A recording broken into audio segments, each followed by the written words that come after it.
Hey everyone, in this video tutorial we're going to work on doing a very simple interact system just to get you started. And what I've done is I've currently created a first person project and I'm in my blueprints folder, and we're just going to work out for the rest of this tutorial. So the first thing I'm going to do is I'm going to create an interaction. So I'm going to go to right click, blueprints, blueprint interface, and I'm going to call this BPR underscore interaction. I'm going to open this up and I'm going to add a default function called interact. That done, I can just close this in fact, and now I'm going to work in my first person controller. So if we want to open up our first person character,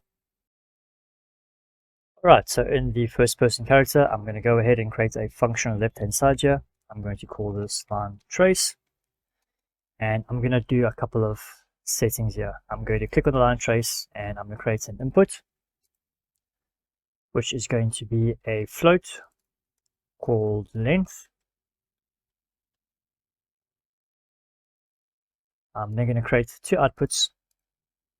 First one is going to be called out hit, and this is going to make sense in a moment.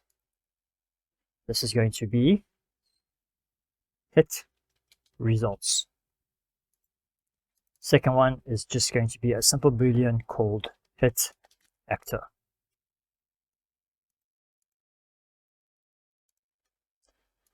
Alright, once that's done, just going to make some space here.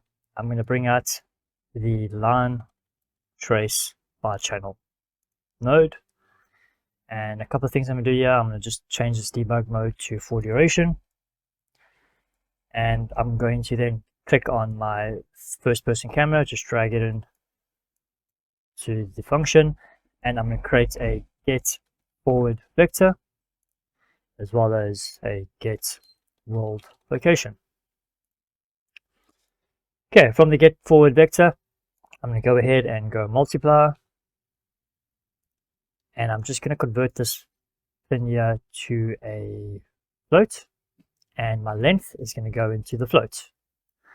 Under get world location, I'm going to go add,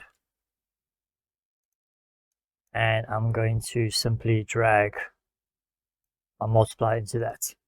Alright, next thing is we need to connect these pins. So under world location, under the actual add, I'm going to just drag this into the end, and world location, I'm going to drag this into the start. Alright, and before I move on to the next part, I'm going to just quickly connect the out hit in the line trace to my return node. The return value will be hit actor. Once that's done, we're going to move over to the event graph.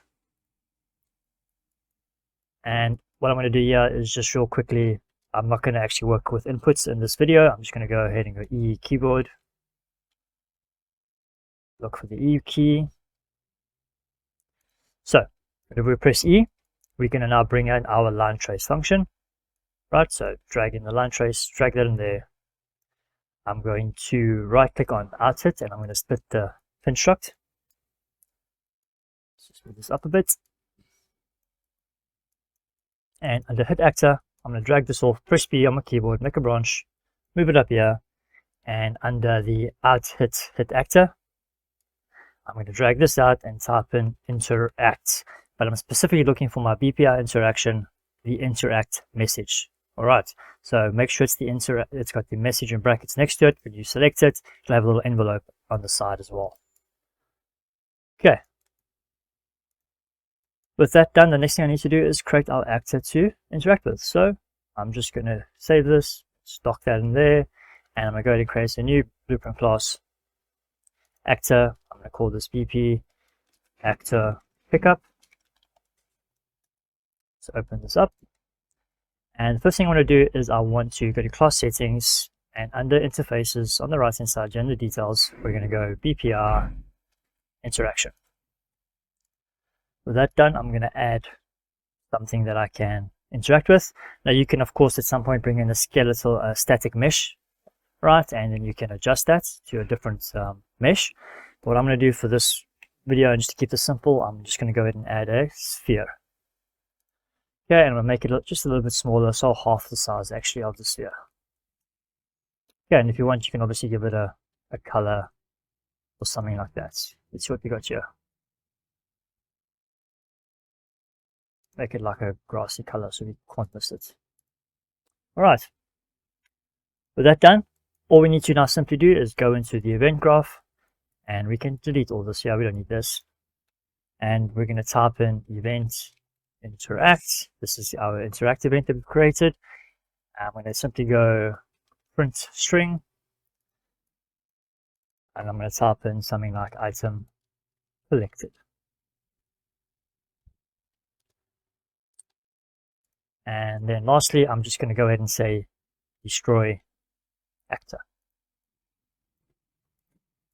Alright, now if we drag this into the world, just press F to zoom in on the object, right?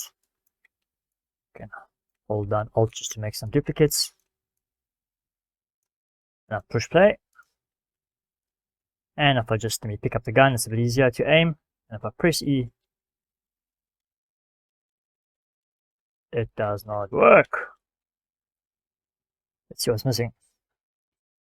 Okay, so it's just a small mistake on my side. What I needed to do is just back in the event graph of our first person character, in the line trace, where we press E, we need to set a length amount. So I'm going to say length 200. And now if I go in here and I just walk up to something and I just press E, you can see I've got a line trace shooting off.